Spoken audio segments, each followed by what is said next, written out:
Well, good morning, good afternoon, and good evening. This is Dana Scranton, and welcome to The Pursuit of Wisdom and our series on the six basic human needs.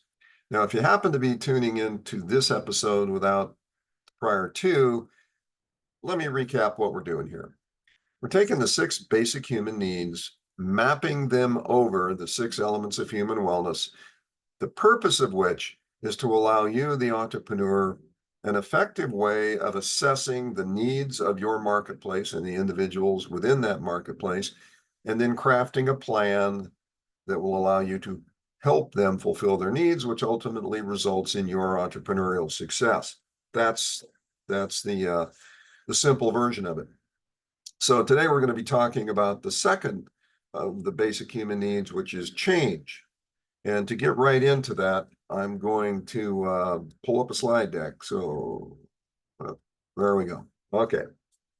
So we're going to dive right into this and do so by pointing out that the six basic human needs, as I teach them, are in a hierarchy. And so the first of those was certainty, the need for certainty. And today it's the need for change.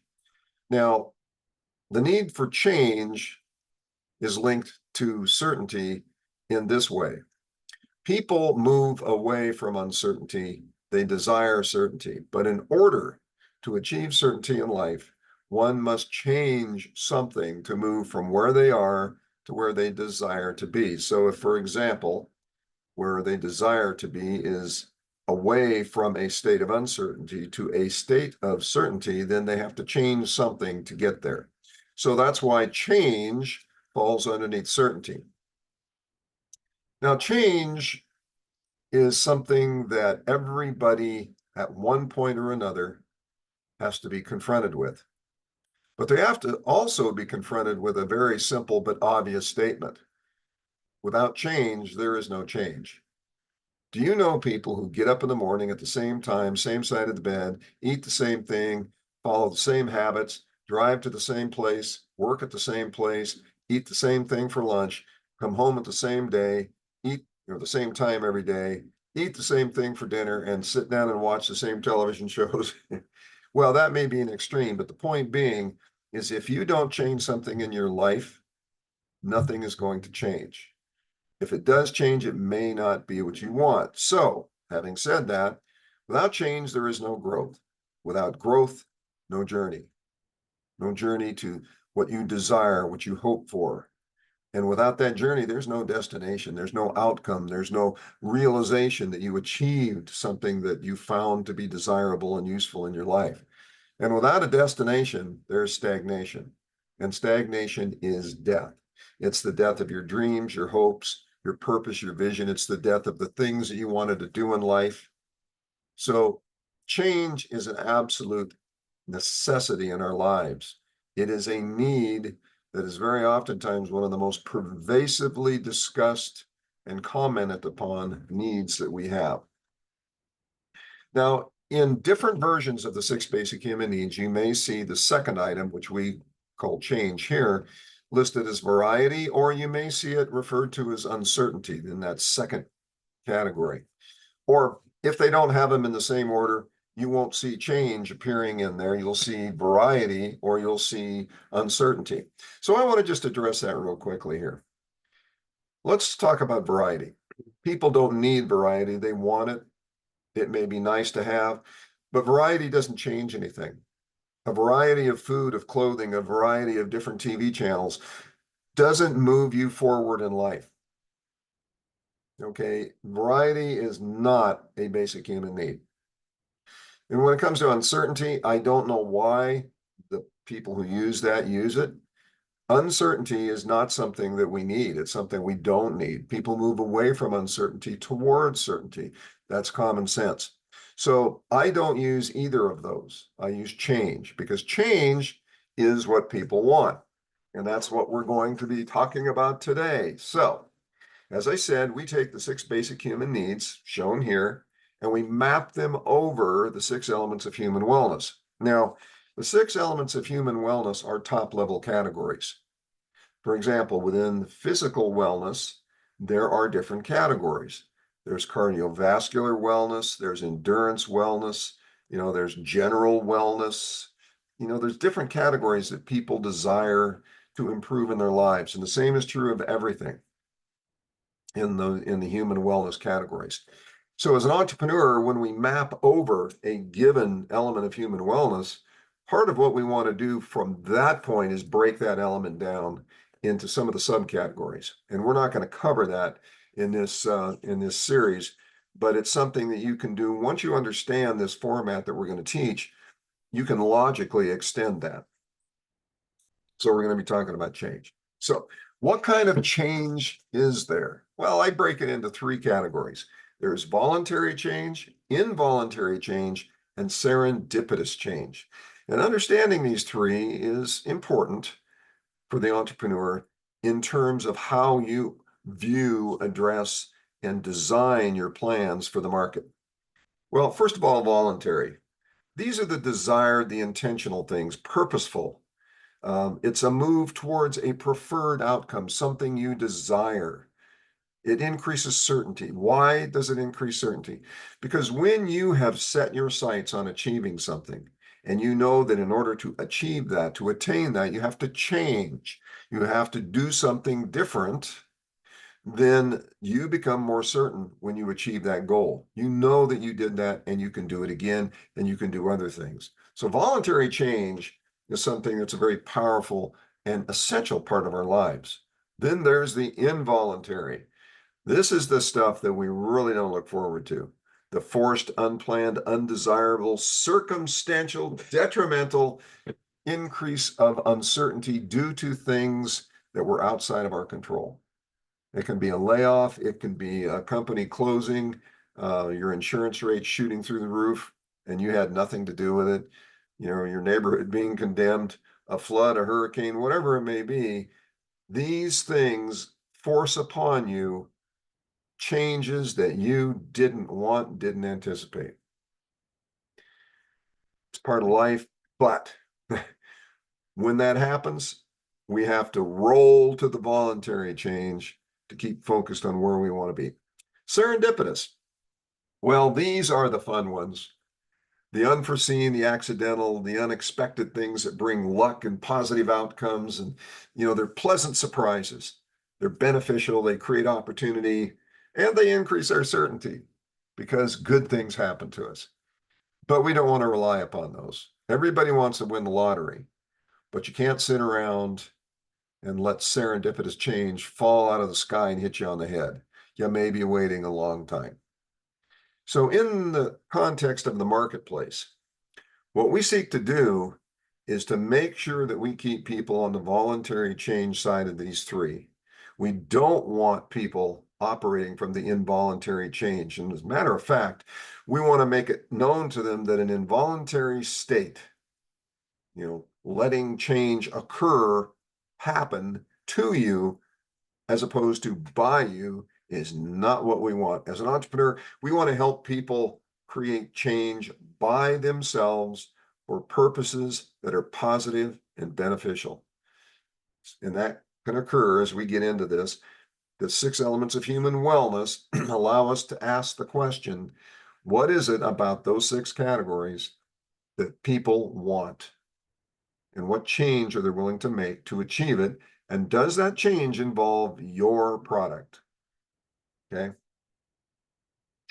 Now, when I talk about change, it is the most pervasive of the 6 elements of human change, of human need. I'm sorry. Why is that? Well, it's simply because listen to the people around you. It's the amount of time people spend thinking about it, talking about it, pursuing it. Think about it. I need a change of pace. I need to change my job. I need to change what I'm doing around here. I need to change who I hang around with. I need to change my habits. I need to change my life. You hear it all the time. How many times have you said, boy, I need to change the way I'm doing this? Or, man, I need to change jobs. I need more money. Okay. So when we talk about change, this is something that people need. They talk about, it's on their minds.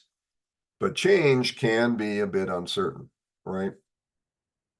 It's one of the reasons that certainty is on the top of the list, because whether they're certain or they're uncertain may dictate their state of mind and which direction they're willing to go and how much in that direction or how open they are to making a change.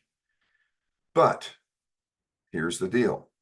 When we are marketing to a population, we are advocating change to achieve a positive outcome.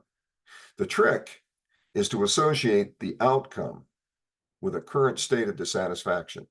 In other words, if they're dissatisfied with where they are in life, then any change that moves them away from that state of dissatisfaction or that state of uncertainty, that's a positive to them. Okay. And if you can instill in them through your marketing that the belief that a means exists for them to attain that desired outcome, then that's a good beginning.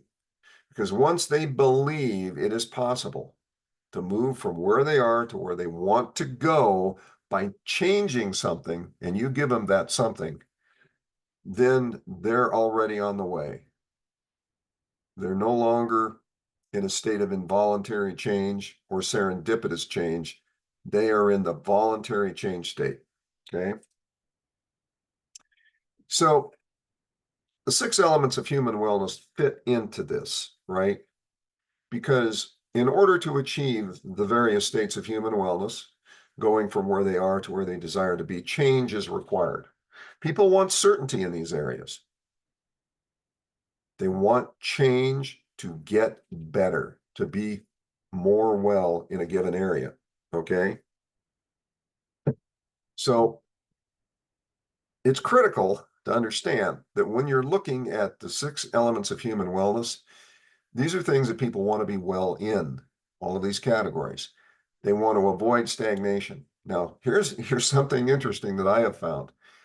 If you sit down and talk to people and you say, look, I want to ask you a question. There's something called the 6 elements of human wellness, and they're physical, emotional, intellectual, spiritual, relationships, and financial. If you had to pick one of those as an area that you really need to change, what would that be? And they might come and say financial, or they may say, well, I need to be in better shape. And they may say, well, I really need new relationships, whatever it may be. Next question you ask is, well, how long have you been in that state? Too long. Stagnation. Okay. You don't need to come out and tell people, well, that's called stagnation and you're going to die. But the point being is, very oftentimes you will find that people are experiencing a degree of stagnation. That stagnation is caused to a certain degree by uncertainty. And that uncertainty can be addressed with change. You are the agent of change. Now, when you understand where they are in their life, in these 6 elements of human wellness, and they're dealing with this critical human need of change, then you have the ability to connect those two, the attainment of the human wellness state they desire with a change that is linked to what it is that you offer. Conversely, stagnation, if they're stuck, then you offer them the means of getting unstuck.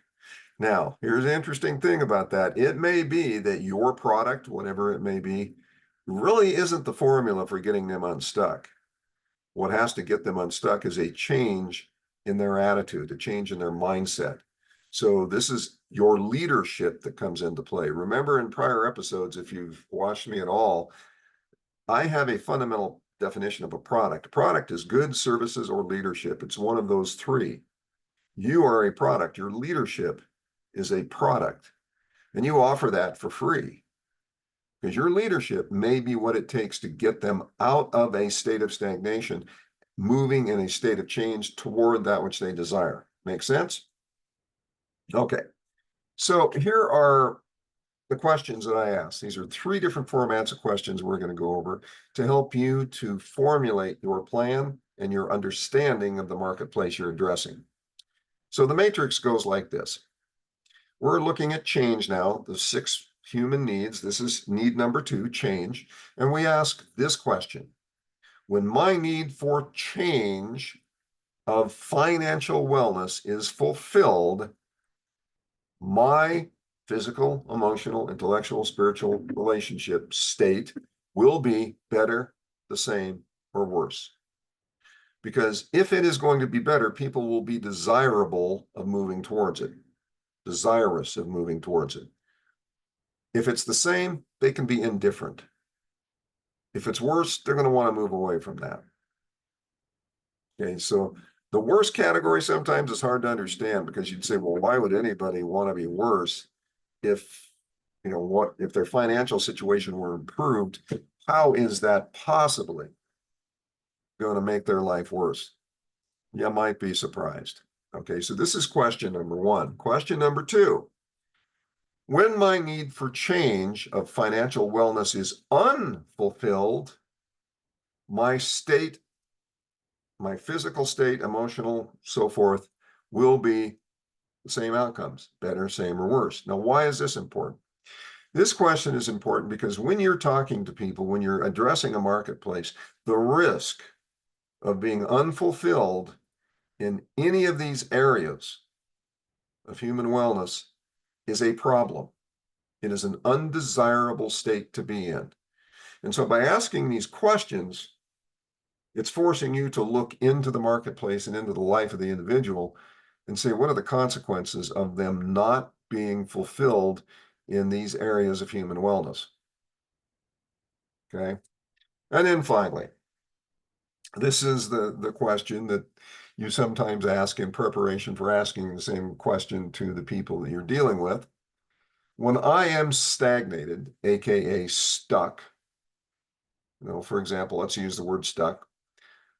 When I when I am stuck in my state of financial wellness, my physical, emotional, intellectual, spiritual relationship state will be better, same, or worse. When I'm stuck, when I'm stagnated. When I'm stagnated in the financial state of wellness, where am I? Over here. I am better, worse, or the same. So these 3 questions allow you to think about the state of the marketplace differently. Okay, you're taking the basic human need. In this case, we're talking about change, right? We're asking the question. But this question is the consequence, right? Here we're saying, well, when it's fulfilled, maybe life is, rainbows, puppy dogs, and all things good.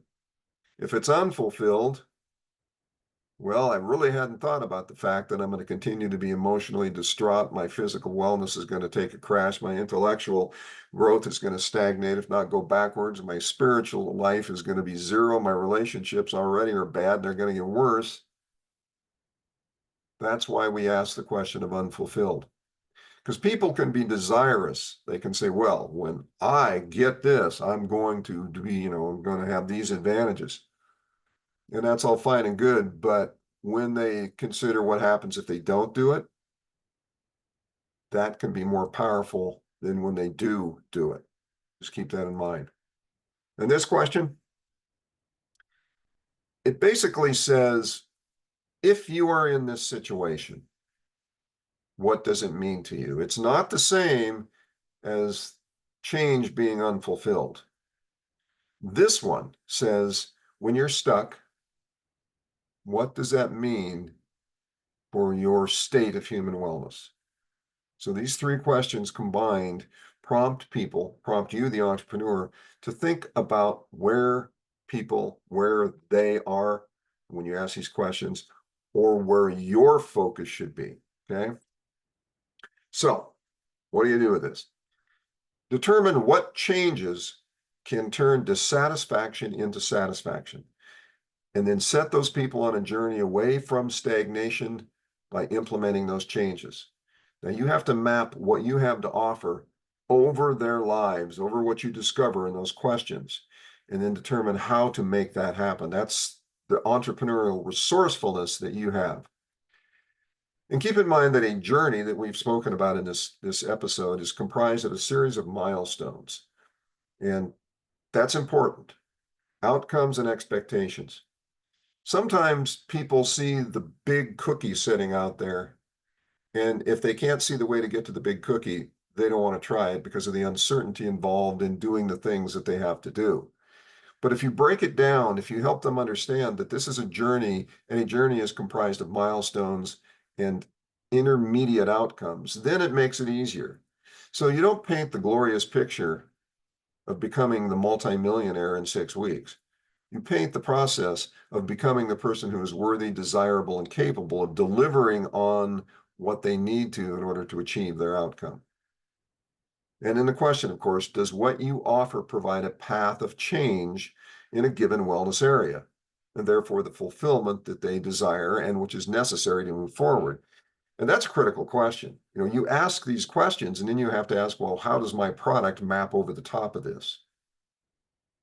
And then, as we've asked in a prior episode, what is the collateral benefit of change when a wellness element is fulfilled? In other words, if that particular wellness element that is of concern to them is physical wellness, when that's fulfilled, how does that benefit the other 5 areas of human wellness?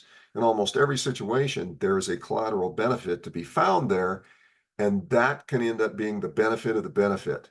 So the benefit of achieving physical wellness or financial wellness is, and then you can go down that list and say, your emotional state will be better, your intellectual state will be improved, your relationships will improve, and so forth. Those are the collateral benefits. And then finally, understand that change can be scary, but stagnation in the form of death, which is more scary and dripping with regret by a long shot than change.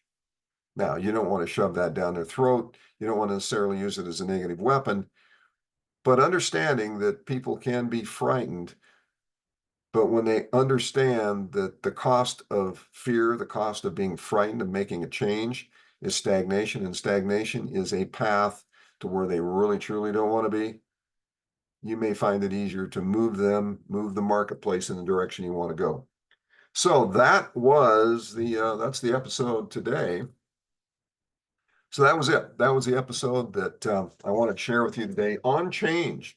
So in the next one, we're going to go into growth. And the preview of that, we talk a lot about growth. In fact, I addressed it in this particular episode multiple times. Growth is necessary. Growth is an essential element of life. It's an essential element of achieving what we desire. And what brings growth is change. So that's kind of the hierarchy we're dealing with here. So we'll see you in the next episode. And of course, we'll see you out there on that frontier of opportunity where things happen, life changes, and you become the person worthy, capable, and deserving of changing the world. Take care, and we'll see you out there.